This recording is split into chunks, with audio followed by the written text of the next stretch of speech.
Hey over there, Joe Lunchbox. And Joy Nightingale. And today we landed right here in Chepachet Village in Rhode Island. It's in the town of Gloucester. I'm probably pronouncing these names wrong, but we're in Rhode Island. And we're here to tell you the tragic tale of Little Bet, also known as Betty the Fabulous Learned Elephant, because sadly Betty met her final demise here in this town, and we're going to tell you that tale. It is a sad tale, but we come from a circus background and Joy loves elephants. I do. And we want to share these tales, because tales need to be told, things need to be remembered. And that's what we're going to do today. So if you like that kind of thing, if you do, you should like this video. We always appreciate it. If you haven't done yet, subscribe to our channel. Comment down below, are there any weird legends around where you're from or stories? Did you comment? Okay, good. But it's time to do this. Step right up, let's go for this ride. So we're gonna tell you the tale of Hockalea Bailey. I know what you're saying. The name Bailey. Is that the Bailey and Ringling Brothers and P.T. Barnum? No. Same family, but not really. A little backstory about that. That Bailey isn't a Bailey at all. His name is James Anthony McGinnis. He was born July 4th, 1847. Sadly, after James was born, in 49 his father passed away, and in 55 his mother passed away, so he was orphaned at a very young age. He went to live with his sister, but that didn't work over well. So at a young age, he ran away. He worked at a farm for a little bit. He realized farm working life wasn't cut out for him. So he left there. He started working at the Hodge House Hotel. While at the hotel, Colonel Frederick Harrison Bailey came, met James, and took him on to be his assistant. James was only about 13 at this age, and after 2 years of traveling with the Colonel as his assistant, James actually took the last name Bailey. Now that Colonel Frederick was Hockalea's nephew, and by the time James was taken, Hockalea already has passed away, so they never met each other. So obviously, Hockalea never worked with Barnum. He did once meet P.T. Barnum in Connecticut, but never worked with him. But James, who sort of, you could say, was his nephew's adopted assistant, went to work and formed Barnum and Bailey. Now, Hockalea, he was a farmer in New York, and in the early 1800s, he figured, you know what would help on the farm? If I get an elephant. So he got an elephant from India, shipped over. Now, he named this elephant Old Bet. Once he got it, he realized people liked seeing the elephant. And he figured, I can make some money with that. So he started showing the elephant. In 1816, while in Alfred, Maine, with Old Bet, he was showing him, and they were getting there on a Sunday. And there was a religious fanatic that was very upset that Old Bet was taken away from church services. You shouldn't have an elephant showing. Like, the only important thing you should be doing on Sunday is going to church. While in that town, that elephant was walking across this guy's lawn, and this guy went, since that elephant's taken away from church services, I'm gonna shoot it dead. And he shot Old Bet dead. And obviously, Hockalea was distraught. He actually constructed a hotel in New York, called it the Elephant Hotel. But he loved elephants, so he went and he got himself a new elephant. This time a little girl elephant named Betty. Also known as Little Bet or Betty the Fabulous Learned Elephant. Now when he started taking Little Bet around, he took her all the way from Carolinas to Maine. She actually came to this town first in 1822. It used to cost 12.5 cents to see her, unless you were a little kid, and then it was half off. But it wasn't until the second visit here in 1826 that the tragedy struck. You see this bridge we're on right now? Well, what ended up happening is, right over here is a mill. And sadly, Little Bet was walking across this bridge, and some guys figured, I'll shoot that elephant too. Figured, this is the third elephant ever in America. People decide to shoot it. So as we look across the bridge, this building that now is an antique shop, at one point was a mill. And on the day of this tragic event, we had Henry Eddy, John Inman, Albert Eddy, Francis West, Angel Darling, and Benjamin Bowen. These men got 3 guns. Angel darting loaded 2 of them, one with 7 bullets and the other with 2, while Albert Eddy loaded the 3rd gun with 5 bullets. Fenner Eddy and John Inman stationed themselves up in that 2nd floor of that mill, and they had the 3 guns, expecting a 3rd person to show up, but the 3rd person never did. When West and Bowen gave them notice, the elephant was approaching. There's no men with them, so it was a clear shot of the elephant, and they decided this is their chance. They are going to kill this elephant. And just as the elephant crossed the bridge, Fenner Eddy fired the gun with the 7 bullets, and as she was falling, John Inman discharged his gun with the 2 bullets. Fenner then threw his gun into a room just because he wanted to get rid of the evidence, but he also took the gun that wasn't discharged in case there was a dog that would come and attack them as they were getting away. They obviously didn't get away with this. But poor Betty, obviously she didn't either, because out of those 2 guns, that first gun, the 5 bullets went right through her frontal bone into her brain, and the 2 bullets in the 2nd gun went right into the neck near her collar. Betty dropped at the scene. All the men were caught. All the men were arrested. It's hard to see tracing back. I know they were fined, but I don't know if they ever paid the fine or if they served any jail time. But they admitted to it. And they were saying these people weren't that bright. And there was either 2 reasons why they killed it. It wasn't religious purposes or anything weird like that. They were like, I wonder if a big animal like an elephant would die if we shoot it, is one theory. Or it was just them betting, like they killed other things. They said, well, let's get killing an elephant under our belt. But sadly, right here on this bridge, little bet passed away. It is nuts. That would have been the window right here in the old mill. Now an antique shop. Still standing in the village. And this town didn't talk about this for a long time. But on the 150th anniversary, May 25th, 1976, they declared that Elephant Day in their town. And they figured they'll honor it by putting a plaque. So now right here on the bridge, May 25th, 1826 to May 25th, 1976, diverse hands fired upon Betty, one of America's first elephants, at the north end of the rustic span that arched the Chepachet River, given observation of the 150th anniversary of the event by Richmond and Edna Kent. And that's what they have right here on this bridge, this little plaque to honor Betty. It is a sad story, but it is a story we wanted to share with you. It would be cool if this said Betty Memorial Bridge. But I think, Joy, do you think we should look around and see if there's anything else in this town that honors Betty? Let's go find more Betty stuff. Okay. Right next door there's an antique shop. Antique and expensive junk. And there's a little purple elephant. Betty, is that you? No, that's not Betty. 2 blocks away from the bridge, we have Town Hall of Gloucester, established 1730. It's confusing because then we have Chepachet, Rhode Island post office, but we're looking for this town hall. Behind this town hall, we have another tribute to Betty the elephant. So behind town hall, we have Evans Schoolhouse, a historic building, and we have a Betty the elephant. You know, we're saying that Betty elephant, she looks round and weird. Well, you see, in Rhode Island is the corporate headquarters of Hasbro, the toy company that makes Mr. Potato Head. In early 2000s, they sent out a bunch of sculptures to be painted by different artists for different towns, and the town here painted theirs to be Betty the elephant. And there we have good old Betty. This Betty looks quite alive. It's before the tragic accident. We see Betty sitting there, some long eyelashes, her trunk spinning up. She's got one of those graduation caps on. She does have a graduation cap. I think that's because they put her next to the school. Yeah. Or because she's the learned elephant. Well, yeah. She is the fabulous learned elephant.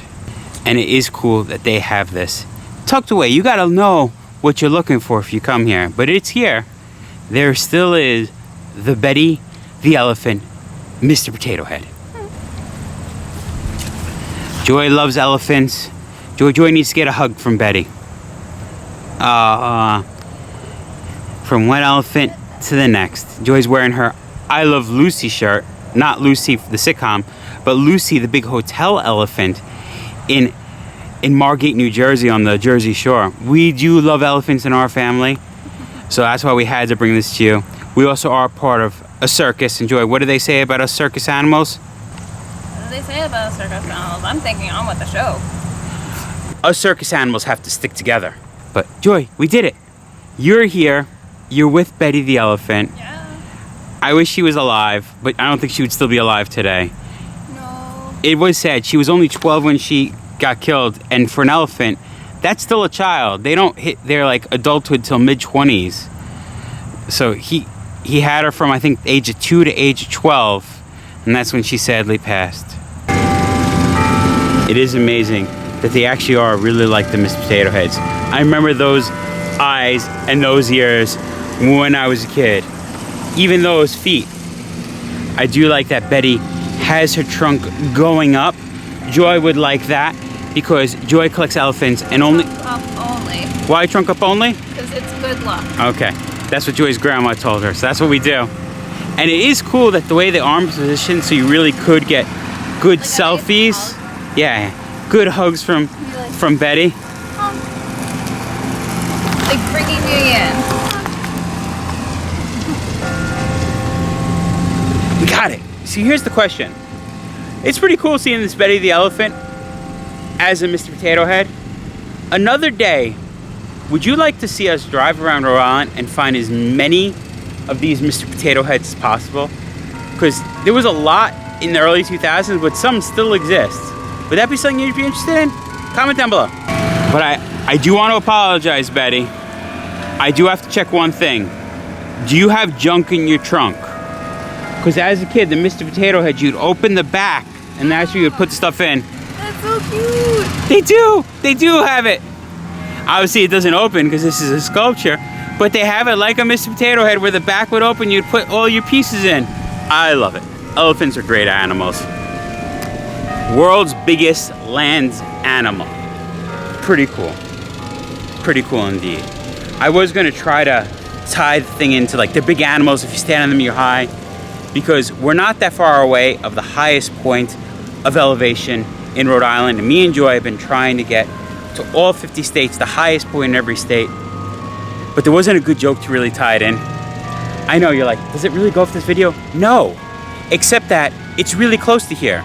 So we figured, why don't we hop over there, go to the highest point of Rhode Island, bring you along, because we're here, right? Let's go then. Okay, we're going. Made it to start of our trail to Jerimoth Hill. Now, this is Rhode Island's high point. Only 812 feet. I know what you're saying. That doesn't sound impressive. Well, it is. Do you want to know why? Why? I'll tell you why. I'm glad you asked. Well, you see, this was a very elusive high point for high pointers. Now, you might be saying, how is this hard? It's just this little trail in Rhode Island. Well, the funny thing is, in the early 1980s, a man named Henry Richardson bought the land that the high point sat on. And as soon as he bought the land, he set no trespassing signs, motion detectors. He was this cranky landowner that would scream and threaten. Some people say he actually shot at some of the people hiking. I can't confirm or deny that. But he did not let you get on his land. So if you were trying to hit the high points, if you don't know what the high points are, the high pointers, it's not you're hitting the highest points in the country. No, you're hitting one point, the highest point in every state.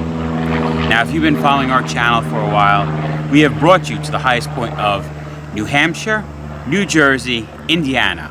Us personally have also gone to the highest point in Tennessee. It was just way before we were filming YouTube videos. But just think, this one is only 812 feet. Alaska's high point is 20,320 feet. That's a big difference between 812 feet. In fact, it is so low, it is the lowest of all high points in all of New England, and it is the 46th lowest out of all 50 states. So it's pretty low. But because those people couldn't get onto this land, it was one of the hardest to get to. Imagine, harder than sailing 20,000 feet. But now, he sold the land. The people that bought the land, they turned over this exact part to the state. Now we're able to hike to the highest point, and that's what we're about to do. And if you're curious about any of the information about the high points, here's a lot of information. If this is something that interests you and you want to do it, there's Facebook groups, and you can get a membership at highpointers.org. We're about to do it though. Time to start a hiking.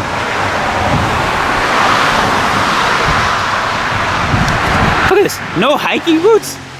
You think we're just going for a walk in the woods?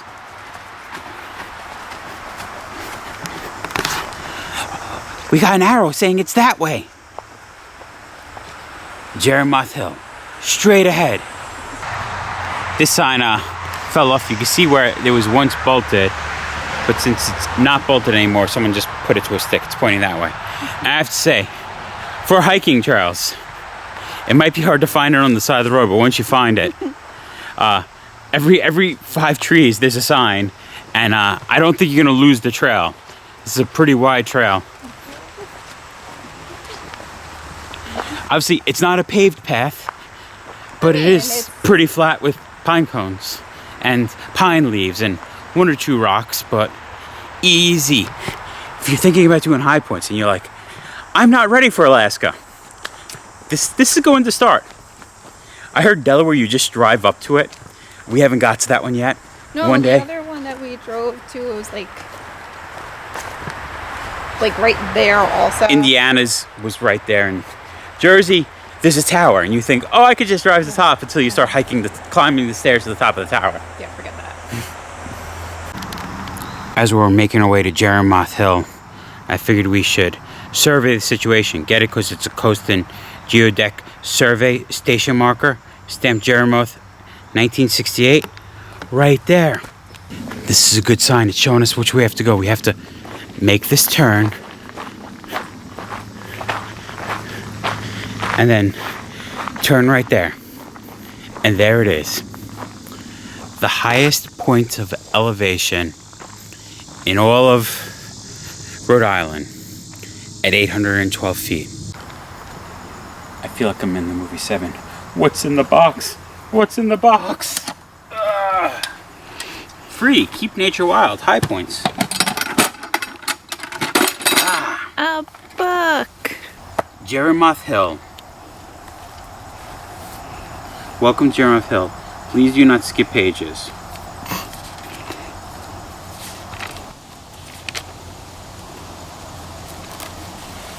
Oh! Found it.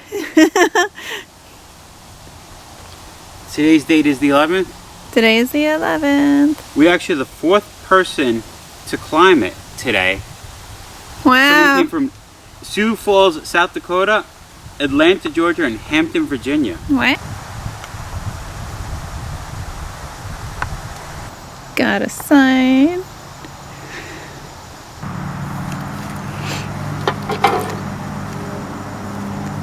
What, is it all filled up? Oh yeah, hey. Yeah, this is an old book that was all filled out. Oh, that's cool. We signed this one. We also have And sanitizer. some bug spray. Oh, bug if spray? you need some bug spray. Oh, that's cute. I guess because we're in Rhode Island and there's lots of vampires in Rhode Island, we have a vampire killing steak. A minion. And a minion. The minion's all business. And someone left a secret note. I don't want to read someone else's personal note. Alrighty, close it up.